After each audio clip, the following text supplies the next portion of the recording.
Hi friends, welcome to Hariom consultants. ਤੁਹਾਨੂੰ ਲੋਹੜੀ ਦੀ ਬਹੁਤ ਬਹੁਤ ਮੁਬਾਰਕਬਾਦ। ਅੱਜ ਲੋਹੜੀ ਦਾ ਦਿਨ ਹੈ ਤੇ ਆਪਾਂ ਸ਼ੂਟਿੰਗ ਕਰ ਰਹੇ ਹਾਂ। ਇੱਕ ਸ਼ੂਟ ਡਿਊ ਸੀ ਅੱਜ ਦੀ ਤੇ ਪਿੱਛੇ ਕਾफ़ी बिजी ਸੀਗੇ, फाइल्स काफ़ी ਸੀਗੀਆਂ, लॉजिंग हो रही सी, मीटिंग्स काफ़ी ਸੀਗੀਆਂ तो आज टाइम मिले। सो आज एक हम डिस्कस करेंगे बहुत important most asked questions about the Australian visitor visa, क्योंकि जो सबसे ज़्यादा हमारे पास कमेंट्स आते हैं और सबसे ज़्यादा जो पूछा जाता है बात, काफ़ी लोगों का एक या दो पॉइंट्स होते हैं जो उनको पूछने होते हैं। तो इसलिए एक dedicated video most asked questions about Australian visitor visa, जो क्वेरीज हर एक के माइंड में रहती हैं। आई थिंक आपकी भी इनमें से कोई ना कोई क्वेरी होगी तो वो सॉल्व हो जाएगी। बाकी जो डिटेल केस डिस्कशन है उसके लिए जूम मीटिंग हमने रखी हुई है, वो आप बुक कर सकते हैं। आपके सामने स्लॉट्स नंबर हमारा व्हाट्सएप आ रहा है and let's start the video. तो फ्रेंड, सबसे ज़्यादा मोस्ट आस्क्ड क्वेश्चन अब तक जो हमारे पास आया 462 वीज़े को लेकर आया है, जो हमने पीछे वीडियो बनाया था। That new most asked question is now days, जो पूछा जाता है हमारे साथ कमेंट्स में भी, ईमेल्स में भी, कि सर वो 462 visa working and holiday visa जो है उसके बारे में बताएं। What is the update, when it is starting, who are eligible for that, कब शुरू हो रहा है। तो फ्रेंड्स, जैसे मैंने आपको बताया था कि हमारा ऑलरेडी उसमें अनाउंस हो चुका है वो, और डेफिनेटली अगर आप चेक करना चाहें तो वेबसाइट पे जाके एम्बेसी की चेक कर सकते हो। बट अभी लिस्ट नहीं हुई है कंट्री इंडिया उनकी लिस्ट में, बट सून दे विल। और हम कॉन्स्टेंटली इन टच हैं, और जैसे ही जिस दिन को ये चीज़ उनके एलिजिबल कंट्रीज़ में आ जाएगी, will release the video and start filing and processing the cases जिसको भी रिक्वायरमेंट है। पहला क्वेश्चन तो ये रहा। दूसरा, इसमें काफ़ी अबव 30 लोग भी पूछ रहे थे एज रिक्वायरमेंट है। सर मैं आपको पहले बता रहा हूँ सबको कि be very clear, this is for young applicants जो कि 18 से 30 साल तक हैं, ठीक है। सिर्फ उनके लिए होना है, उसके ऊपर वाले के लिए एलिजिबिलिटी नहीं है। तो वो आप बिल्कुल करें आप, क्योंकि यंग एप्लीकेंट्स को बहुत प्रॉब्लम आ रही थी। जैसे विजिटर वीज़ा में आजकल प्रॉब्लम आती है, काफ़ी स्टोरीज़ बनाकर लगाना पड़ता है। तो अगर आप भी यंग एप्लीकेंट हैं तो जूम स्लॉट बुक करें, किसी ना किसी दिन हम आपका निकाल के कोई ना कोई रास्ता अब आपको बताएंगे। तो हर एक केस डिफरेंट होता है, हर एक की प्रोफाइल सिचुएशन डिफरेंट होती है, तो उसके हिसाब से पॉसिबल जो होता है हम बताते हैं, ठीक है। तो यंग एप्लीकेंट्स को दिमाग में रखते हुए कि यहाँ पर हमारे पास यंग फोर्स बहुत है, तो उसके लिए ये वीज़ा बनाए गए 462 वीज़ा। तो प्लीज़ जल्दी आएगा मेरे हिसाब से, ज़्यादा देर नहीं लगने वाली। Australia is very fast and very up to the mark according to the time slots वो चलते हैं, कभी डिले नहीं होता। तो लेट्स सी, मैं आपको अपडेट दूंगा। अब नेक्स्ट क्वेश्चन जो काफ़ी हमारे पास आता है कि हमारा रिफ्यूज़ल हो गया, अब हम क्या करें, शुड वी अप्लाई इमीडिएटली या वेट करें या वो करें। इस पर मैं थोड़ा डिटेल में आपको बताने वाला हूँ, अब क्या करें, ठीक है। ये सवाल सबके मन में रहता है, और ये सिनेरियो हर एक के लिए डिफरेंट है। सिनेरियो डिफरेंट कैसे है, क्योंकि जो रिफ्यूज़ल है कई बार बेसलेस रिफ्यूज़ल होता है। जैसे हमने पीछे वीडियो डाला था, बेसलेस रिफ्यूज़ल जब आएगा, वो अगर आपको फुल कॉन्फिडेंस है, जैसे मैंने आपको पिछली बार बताया था कि आपके चारों खाने चेत प्रोफाइल है, मींस आपके पास ट्रैवल हिस्ट्री भी है, आपके पास बैंक बैलेंस भी है, आपके पास कांस्टेंट सोर्स लेजिटिमेट है और काफ़ी अच्छा सोर्स है, और काफ़ी एज़ पर इंडियन स्टैंडर्ड्स बहुत अच्छा है। इन सब के बावजूद आपकी अगर रिफ्यूज़ल आई है, देन सेम डे या day after that you can file with the same documents. अब वो अगर आपको कॉन्फिडेंस नहीं है, हर एक रिफ्यूज़ल बेसलेस नहीं होता। यहाँ पर मैं फिर से क्लैरिफाई करता हूँ, अंडरलाइन माय वर्ड्स, कि हर एक रिफ्यूज़ल बेसलेस नहीं होता। कोई रिफ्यूज़ल बहुत ज़्यादा रश के कारण, या कोई ऑफिसर ऐसा आपको मिल गया जिसने ढंग से आपकी प्रोफाइल अटैचमेंट्स देखी नहीं है और उसने वही लिख के रिफ्यूज़ल कर दिया, वो बेसलेस होता है। अगर आपको कॉन्फिडेंस नहीं है कि मेरा बेसलेस है या नहीं है, तो आप जूम मीटिंग बुक करें और स्लॉट डिस्कस कर लें हमारे साथ, तो हम आपको क्लेरिफाई कर देंगे। और जिसको कॉन्फिडेंस है, यस मेरे पास सब कुछ है, all everything I have in my profile, baseless refusal आया, and then you can immediately file in the same stream, ठीक है। अब दूसरा ऑप्शन मैं बताता हूँ। दूसरा ऑप्शन है, अगर आपको लग रहा है कि कुछ ऐसा क्वेरी आई है जो सच में आपके पास नहीं है, सपोज आपका इनकम कम है, तो सच में अगर आपकी कम है एज़ पर लिविंग स्टैंडर्ड्स, तो तब आप उसको इम्प्रूव करें किसी ना किसी तरह, और उसके 2-3 महीने के बाद इम्प्रूवमेंट के साथ आप केस दोबारा फाइल करें। एक चीज़ मैं अंडरलाइन करूं, रिफ्यूज़ल आना इज़ नॉट ए क्राइम। ये बहुत लोगों के दिमाग में घुसा हुआ है, पता नहीं एजेंट्स ने घुसाया, किसने भी घुसाया है। अगर रिफ्यूज़ल आया तो इसका मतलब आप नहीं है कि आपको उन्होंने कभी एंट्री देनी नहीं है, ऐसा कभी नहीं होता। रिफ्यूज़ल का मतलब है आपने जो एप्लीकेशन डाली है उसमें कमी है, या तो आपकी प्रोफाइल में कमी है या आपके अटैचमेंट्स में कमी है, कुछ ना कुछ कमी है। अगर आप उसको पूरा कर लेते हो तो दोबारा फाइल करो, और जब कमी नहीं है और फिर भी रिफ्यूज़ल आया तो वो बेसलेस रिफ्यूज़ल है, वो हमने आपको क्लैरिफाई किया। ठीक है जी, तो इस तरह से आप अपना जो है पूरा कर सकते हैं।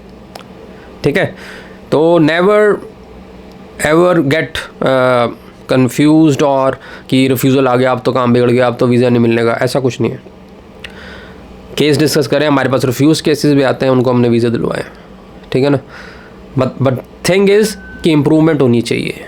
अगर कोई चीज़ पॉइंट आउट हुई है than you should improve that, और अगर कोई चीज़ है ही नहीं है कमी, सिर्फ उन्होंने देखा ही नहीं है, तब वो बेसलेस है।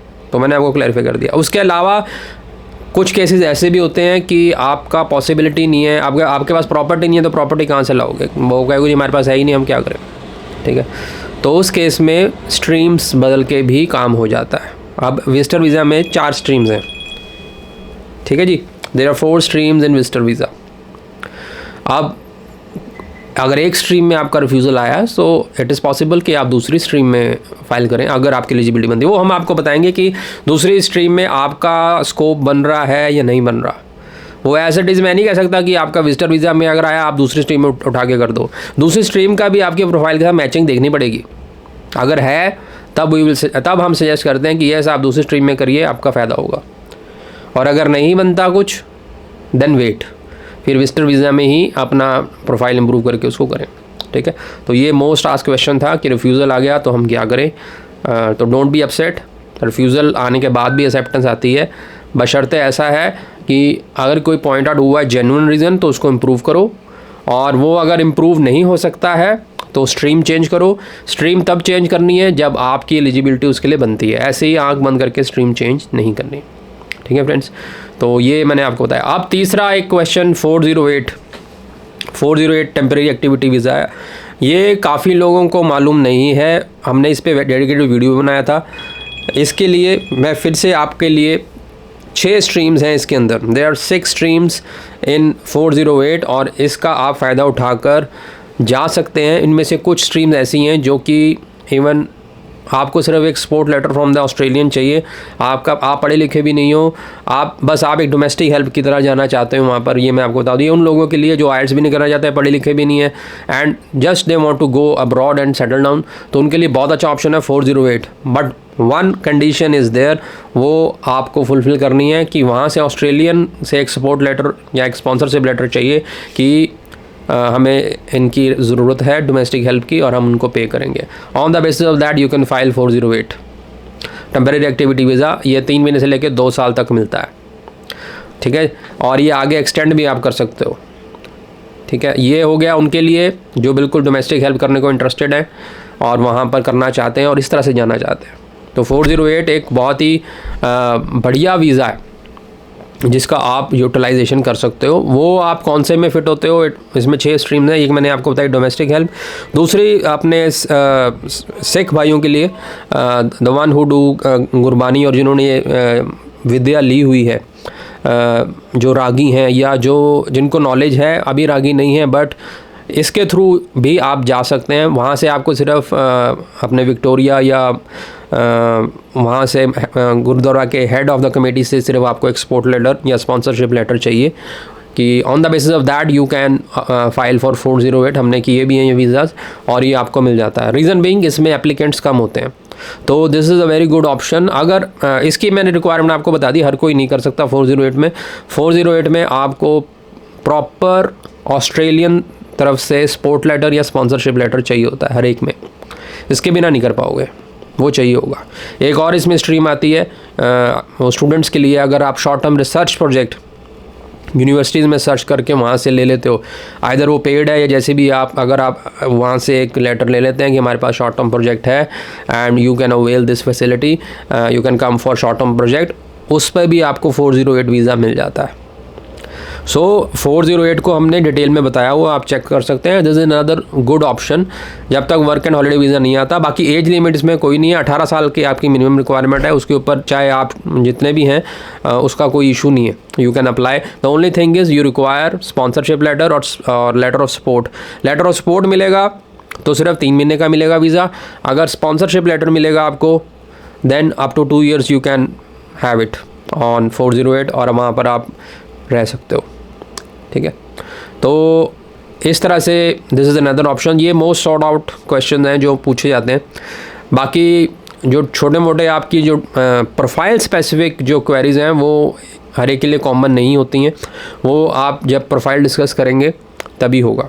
बाकी एक मैं आपको अंडरलाइन करता हूँ, रिफ्यूज़ल से आपने डरना नहीं है, रिफ्यूज़ल को समझो और वो जो चीज़ कहते हैं वो अपने प्रोफाइल में लाइए। कई चीज़ें एकदम नहीं आ सकती हैं तो उसके लिए टाइम लगता है, तो वेट करके फ़ाइल कीजिए, ठीक है, नंबर 1। नंबर 2 वो बेसलेस वाला मैं फिर से एक बार रिपोर्ट, अगर आपकी प्रोफाइल में सब कुछ ओके है और आपको भी कॉन्फिडेंस है then proceed for immediately you can file new, ठीक है। और अपीलों में कोई फ़ायदा नहीं है, मैं आपको पहले क्लियर करता हूँ। अपील करोगे आपका टाइम वेस्ट होगा, चाहे आपको स्पॉन्सरशिप से वहाँ पर कोई है आपका, वहाँ से अपील करवा रहे हो, जो मर्जी करवाइए। अपील के हमारा जो बता रहा हूँ, जो प्रैक्टिकली मैं आपको बता रहा हूँ, कोई फ़ायदा नहीं है, ठीक है। अगर रिफ्यूज़ल आ गया स्ट्रेट अवे फाइल न्यू, वो कंडीशन मैंने आपको बता दी हैं, जल्दी करना है या वेट करके करना है या कैसे करना है, ठीक है सर। तो this is I think I have made it clear. Thank you very much. Like share subscribe ज़रूर करें, शेयर करें अपने फ्रेंड्स के साथ वीडियो, ताकि उनकी भी नॉलेज बढ़े। और हमसे कंसल्ट करना चाहते हैं डायरेक्टली तो number are flashing, you can book Zoom slot and have 30 minutes meeting with us. We'll discuss everything in that meeting, ठीक है। Thank you.